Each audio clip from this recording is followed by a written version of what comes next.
വീണ്ടും സ്വാഗതം. കളങ്കാവലിന്റെ ആദ്യ പകുതി കണ്ടിറങ്ങുന്നതാണ്.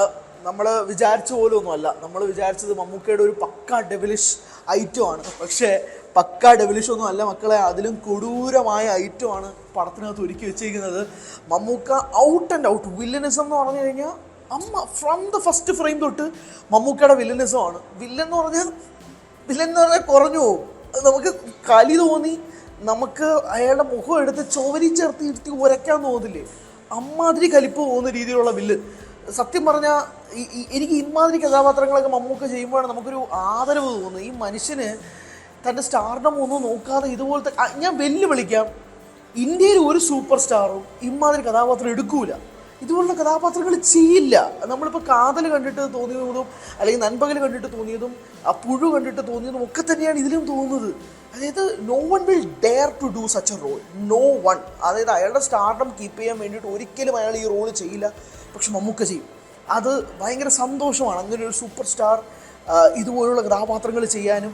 സിനിമയിലുള്ള ആക്രാന്തം എന്നൊക്കെ പുള്ളി വന്ന് ഇൻ്റർവ്യൂവിൽ പറയുന്നത് തള്ളൊന്നുമല്ല, സത്യമാണ്. അല്ലെങ്കിൽ ഒരിക്കലും ഇതുപോലുള്ള കഥാപാത്രങ്ങൾ ചെയ്യാൻ തോന്നില്ല. അമ്മാതിരി കഥാപാത്രം. ഇനി കഥയിലേക്ക് വരികയാണെങ്കിൽ Jithin K Jose is A debut director. പക്ഷേ അതിഗംഭീരമായിട്ട് സ്ക്രിപ്റ്റിൽ വർക്ക് ചെയ്തിട്ടുണ്ട്. ഭയങ്കര ഗംഭീര സ്ക്രിപ്റ്റാണ് ഇതിനകത്ത്.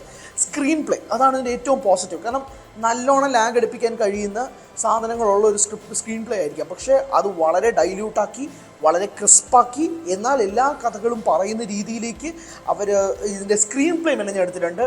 ഫസ്റ്റ് ഹാഫ് കൊണ്ടെത്തിക്കുന്നൊരു ഹൈ നോട്ട് തിയേറ്റർ ഒന്നാകെ കൈയടിക്കുന്ന കാഴ്ച ഒരു ഇൻ്റർവെൽ പോർഷനിൽ ഞാൻ കണ്ടിട്ട് കുറച്ച് നാളായി. തിയേറ്റർ ഒന്നാകെ അങ്ങനെ എല്ലാവരും ഒരുമിച്ചിരുന്ന് ഞെട്ടലോടെ കൈയടിച്ച ഒരു ഇൻ്റർവെൽ ബ്ലോക്കും കൂടിയായിരുന്നു. ഒരു തരത്തിലും സ്പോയിലേഴ്സ് പറയാതിരിക്കാൻ വേണ്ടിയിട്ടുള്ള ശ്രമത്തിനിടയിലാണ് ഞാൻ ഇങ്ങനെ സംസാരിക്കുന്നത്. സ്പോയിലേഴ്സ് ഒന്നും പറയുന്നില്ല ഞാൻ, പക്ഷേ this is A must watch. ഞാൻ പറയുന്നു, ഫസ്റ്റ് ഹാഫ് കണ്ടതിന് ശേഷമുള്ള ഇംപ്രഷൻ വെച്ച് ഞാൻ പറയുകയാണ്, this is A must first theatre watch. അതൊരു തിയേറ്റർ വാച്ച് തന്നെ കാണേണ്ട ഒരു സിനിമയായിട്ടാണ് കളങ്കാവൽ തോന്നുന്നത്. അതിനകത്ത് യാതൊരു തർക്കവുമില്ല.